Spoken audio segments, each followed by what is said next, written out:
In this video, I will show you how to transfer Seeker's Note to another device. First, open the Seeker's Notes app on your mobile or PC. I'm using mobile for this walkthrough.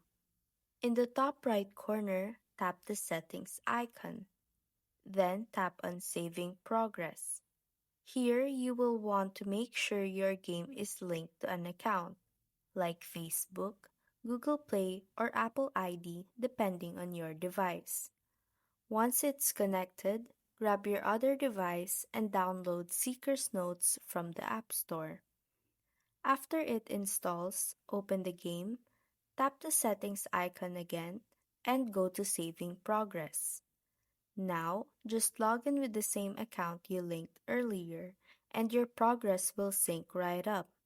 And that's how to transfer Seeker's Note to another device.